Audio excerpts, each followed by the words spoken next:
नमस्कार। बीए द्वितीय वर्ष के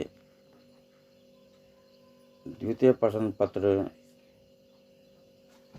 के इस चरण में हम सफदर हाशमी द्वारा लिखित समरथ को नहीं दोष गुसाई इस पर चर्चा करेंगे।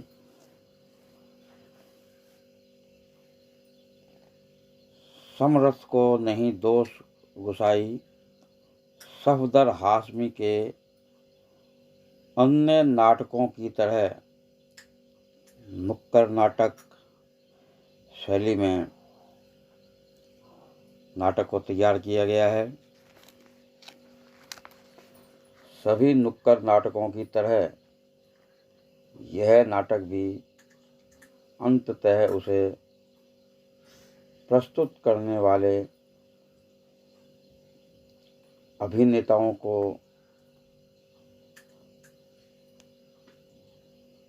समर्पित नाटक का मूल आधार अर्थात बुनियादी आलेख भले ही सफदर हाशमी का रहा हो, लेकिन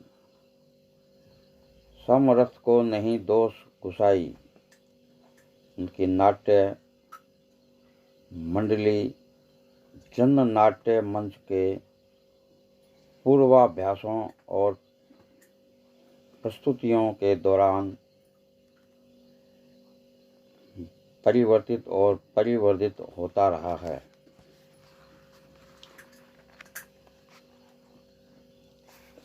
यह गुंजाइश शायद आगे भी बनी रहेगी। नाटक के सभी लचीलेपन के कारण अन्य नुक्कड़ मंडलियों ने इसे महंगाई की मार और मदारी जमुरा के नाम से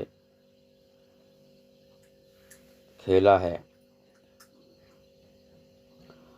समरथ को नहीं दोष गुसाई आंदोलन परक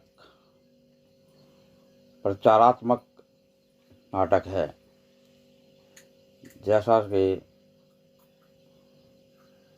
अधिकतर नुक्कड़ नाटक होते हैं। उसका उद्देश्य है हमारी मौजूद समस्याओं के संदर्भ में वर्तमान व्यवस्था की त्रुटियों को प्रस्तुत करना है और जनता के सामने वास्तविकता को रखते हुए यह भी दिखाना है कि इन त्रुटियों के कारण कौन कौन से हैं। नुक्कड़ नाटकों की सबसे बड़ी विशेषता होती है तात्कालीनता। इसलिए नुक्कड़ नाटक हमेशा किसी न किसी खास अवधि से बंधे होते हैं। समरथ को नहीं दोष गुसाई में वास्तविक राजनीतिक दलों या व्यक्तियों का वर्णन है वे उस समय प्रासंगिक रहे होंगे जब यह नाटक खेला गया, पर नाटक की मूलभूत समस्या इतनी जल्दी नहीं बदलती है। नुक्कड़ नाटकों की शैली लोकोन्मुखी होती है और लोक नाटकों की तरह उसमें इतना लचीलापन होता है कि उसे दर्शकों के हिसाब से ही तत्काल बदल दिया जाता है।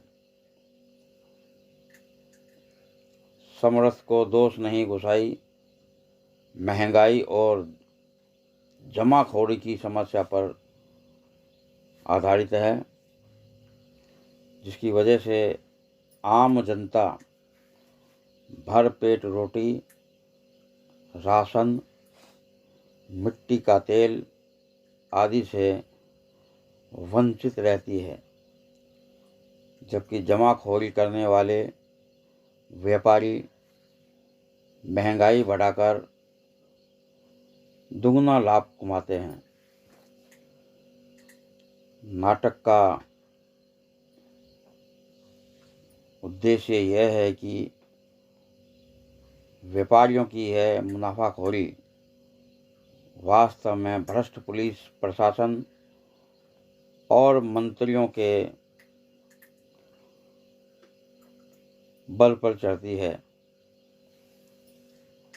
जो व्यापारियों के इस अनुचित लाभ से भी अपना हिस्सा बना लेते हैं।